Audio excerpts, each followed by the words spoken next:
ചില ക്ഷേത്രങ്ങളിൽ ദീപാരാധനയ്ക്ക് ഉപയോഗിക്കുന്ന ഒരു തരം വിളക്കുണ്ട്. അതിന് സർപ്പഫണത്തിന്റെ ആകൃതിയായിരിക്കും. ഇതിന് നാഗപട വിളക്ക് എന്നാണ് പറയുക.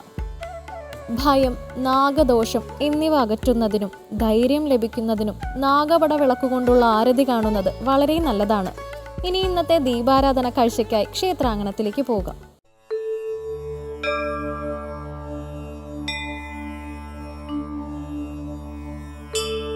ശൂലീനന്ദന പാർവതീ തനയനേ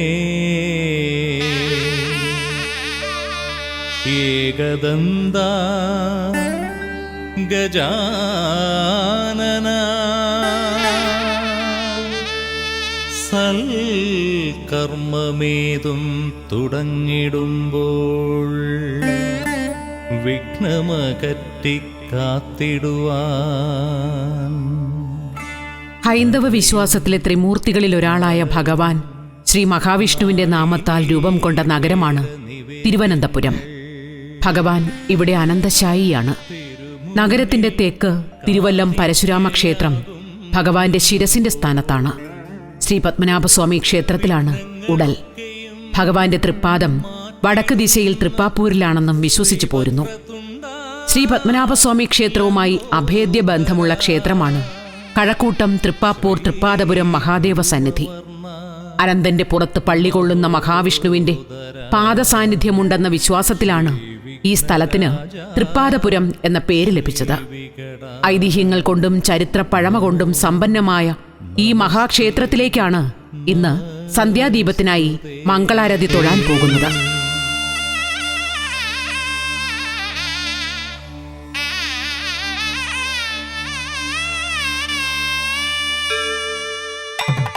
നഗരത്തിനുള്ളിലായിട്ടും ഇന്നും ഗ്രാമഭംഗി വിട്ടുപോകാത്ത പ്രശാന്തമായ അന്തരീക്ഷമാണ് തൃപ്പാദപുരം ക്ഷേത്ര പരിസരമാകെ.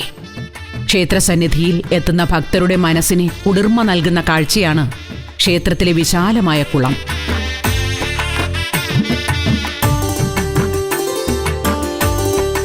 പ്രധാന ശ്രീകോവിലിന്റെ ഇടതുഭാഗത്ത് പാറപ്പുറത്ത് ചതുരാകൃതിയിൽ ഒരു ചെറിയ ശ്രീകോവിലുണ്ട്.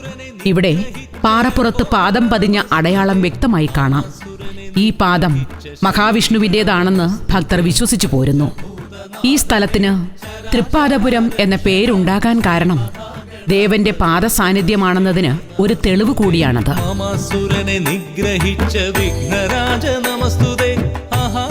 പരമഭക്തനും ജ്ഞാനിയുമായിരുന്ന വില്ലുമംഗലം സ്വാമിയാർ ഇവിടത്തെ കാനന നിശബ്ദതയിൽ തപസ് ചെയ്തിരുന്നുവെന്ന് ഐതിഹ്യം പറയുന്നു. തപസ്സനുഷ്ഠിച്ച സ്വാമിയാരുടെ മുന്നിൽ മഹാവിഷ്ണു പ്രത്യക്ഷപ്പെട്ടു. പക്ഷേ അദ്ദേഹത്തിന് ഇവിടെ വച്ച് മഹാവിഷ്ണുവിന്റെ വിശ്വരൂപം ഭാഗികമായി ദർശിക്കാനേ ഭാഗ്യമുണ്ടായുള്ളൂ. അതായത് ഭഗവാന്റെ പാദം മാത്രമേ ദർശിക്കാൻ കഴിഞ്ഞുള്ളൂ. ഭഗവാന്റെ പൂർണ്ണരൂപം ദർശിക്കുന്നതിനായി സ്വാമിയാർ തെക്കോട്ട് യാത്ര ചെയ്തു. ഏറെ ദൂരമൊന്നുമില്ലാത്ത യാത്രയ്ക്കിടയിൽ സ്വാമിയാരുടെ പ്രാർത്ഥന സ്വീകരിച്ച ഭഗവാൻ മഹാവിഷ്ണു തന്റെ രൂപം സ്വയം ചെറുതാക്കി 18 അടി വലിപ്പത്തിൽ പ്രത്യക്ഷപ്പെട്ടുവത്രേ. ദർശനം ലഭിച്ച രൂപത്തിൽ മഹാവിഷ്ണുവിന്റെ വിഗ്രഹം വില്ലുമംഗലം സ്വാമിയാർ അതേ സ്ഥലത്ത് പ്രതിഷ്ഠിച്ചു. സ്വാമിയാർ പ്രതിഷ്ഠിച്ച സ്ഥലമാണ് ഇന്നിപ്പോൾ ലോകമെങ്ങും പ്രസിദ്ധമായ ശ്രീ പത്മനാഭസ്വാമി ക്ഷേത്രം. വില്ലുമംഗലം സ്വാമിയാർക്ക് ഭഗവാന്റെ പാദദർശനമുണ്ടായ സ്ഥലത്ത് ചതുർബാഹുവായ മഹാവിഷ്ണുവിനെ പ്രതിഷ്ഠിച്ചതിലൂടെ പ്രദേശത്തിന് തൃപ്പാദപുരം എന്ന സ്ഥലനാമവും ലഭിച്ചു.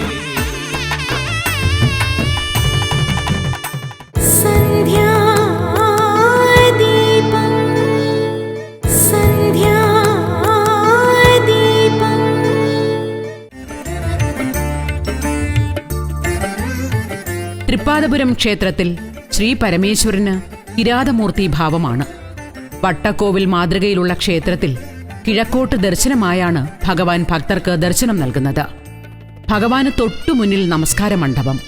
മണ്ഡപത്തിന്റെ മച്ചിലെ അഷ്ടദിക്പാലകരുടെയും ബ്രഹ്മാവിന്റെയും ദാരുശില്പങ്ങൾ പൗരാണിക പാരമ്പര്യം വിളിച്ചു പറയുന്നു. ഉത്തരക്കെട്ടിൽ മുകളിലത്തെ കോണുകളിൽ വ്യാളീരൂപങ്ങളും ഗജമുഖങ്ങളും അടക്കം നിരവധി ക്ഷേത്രശില്പങ്ങൾ മനോഹരമായി കൊത്തിവെച്ചിട്ടുണ്ട്.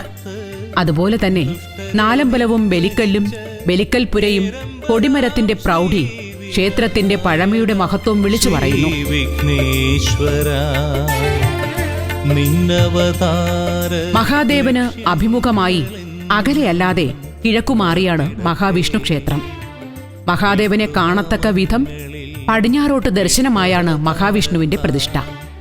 പ്രപഞ്ച പരിപാലനത്തിന് ഉടമകളായ ഇരുദേവന്മാരും മുഖാമുഖമായി വന്നതിന് പിന്നിലുമുണ്ട് ഐതിഹ്യം. സതീ വിരഹം മൂലം കോപാന്ധനായ മഹാദേവൻ തന്നെ അപമാനിച്ച ദക്ഷന്റെ അഹങ്കാരത്തിന് പകരം ചോദിക്കാൻ തുനിഞ്ഞു.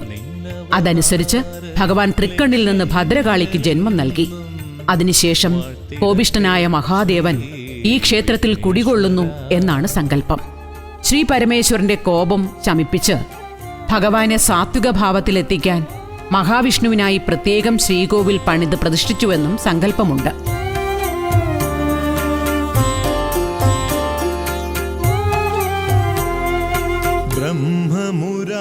നാലമ്പലത്തിൽ ഒരു ശിവലിംഗം അഥവാ ഇടം കൊടുത്ത മഹാദേവൻ തെക്കുവശത്ത് പാറയ്ക്കുള്ളിലെ ഗുഹയിൽ മഹേശ്വരത്ത് മഹാദേവന്റെയും കൺമൂല മഹാദേവന്റെയും പ്രതിഷ്ഠ, കൂടാതെ അലവരൻ മഹാദേവനും തൃപ്പാദവുമാണ് ഇവിടെയുള്ളത്. ക്ഷേത്രത്തിനുള്ളിലെ മറ്റൊരു പ്രത്യേകതയാണ് നയനതീർത്ഥം.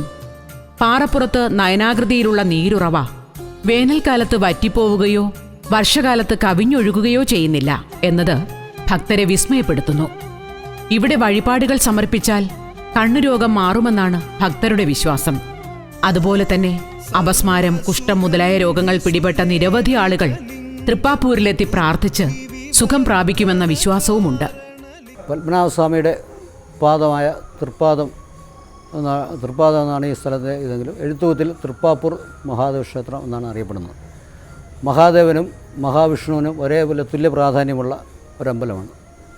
ഈ ഒരു ക്ഷേത്രത്തിൽ കേരളത്തിലെ അപൂർവ ക്ഷേത്രങ്ങളാണ് മഹാദേവൻ്റെ ക്ഷേത്രത്തിൽ ഫുള്ളായിട്ട് പ്രദക്ഷിണം വെച്ച് മുറിച്ച് പ്രദക്ഷിണം നടത്തുന്നത്. അതിലൊന്ന് നമ്മുടെ തൃപ്പാപ്പൂർ മഹാദേവ ക്ഷേത്രത്തിലാണ്. ഇവിടുത്തെ സവിശേഷതകളിൽ ഒന്നാണ് ആദിയോഗി അഥവാ മഹാദേവരുടെ 51 അടി ഉയരമുള്ള ശില്പം.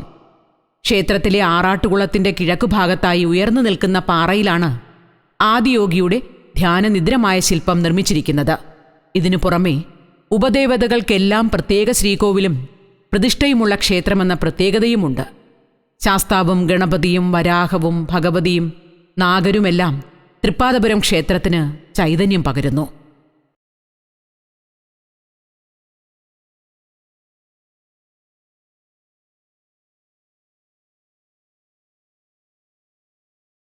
മുൻപിവിടെ പുണ്യതീർത്ഥമെന്നും പാപതീർത്ഥം എന്നും 2 കുളങ്ങൾ ഉണ്ടായിരുന്നുവെന്ന് പഴമക്കാർ പറയുന്നു. ഈ തീർത്ഥങ്ങൾക്ക് നടുവിലായി തേന്മാവുണ്ടായിരുന്നു. പാപതീർത്ഥത്തിന്റെ വശത്തുള്ള കൊമ്പുകളിൽ വിളഞ്ഞത് കൈപ്പുള്ള മാമ്പഴങ്ങളും പുണ്യതീർത്ഥത്തിന്റെ വശത്തുള്ള കൊമ്പിൽ നിന്ന് മധുരമുള്ള മാമ്പഴങ്ങളും ലഭിച്ചിരുന്നതായും പറയപ്പെടുന്നു.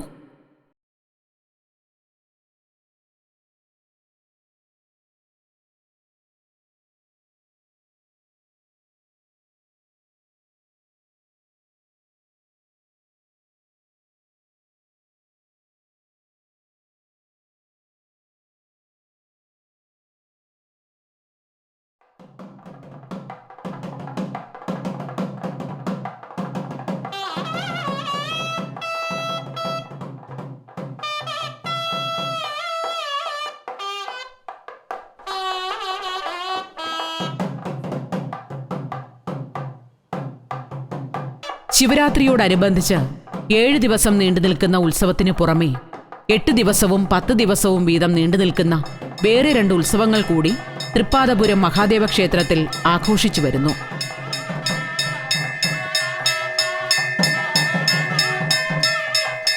തുലാമാസത്തിലെ തിരുവാതിരയ്ക്ക് തുടങ്ങി അത്തം ആറാട്ടായി 8 ദിവസവും മീനത്തിലെ രോഹിണിയിൽ കൊടിയേറി അത്തം ആറാട്ടായി 10 ദിവസവുമാണ് ഈ ഉത്സവങ്ങൾ.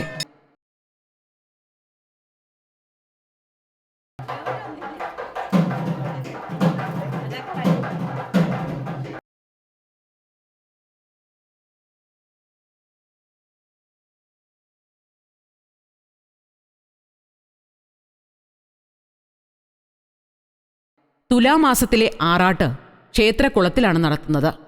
എന്നാൽ മീനമാസത്തിലെ ആറാട്ട് സമുദ്രത്തിലാണ് നടത്തിവരുന്നത്. ശ്രീ പത്മനാഭസ്വാമിയുടെ ആറാട്ട് ശംഖുമുഖം കടലിൽ നടക്കുന്ന ദിവസം തൃപ്പാദപുരത്തു നിന്നും ഭഗവാനും കടൽക്കരയിലെത്തി ആറാട്ട് നടത്തുന്നു എന്നതും മറ്റൊരു പ്രത്യേകതയാണ്. മാത്രവുമല്ല, ഒരേ വർഷത്തിൽ വ്യത്യസ്ത ആചാരാനുഷ്ഠാനങ്ങളോടെ 2 മാസങ്ങളിലായി കൊടിയേറ്റി ഉത്സവം നടത്തുന്ന കേരളത്തിലെ ഏക ക്ഷേത്രമാണ് തൃപ്പാപ്പൂർ തൃപ്പാദപുരം മഹാദേവ ക്ഷേത്രം.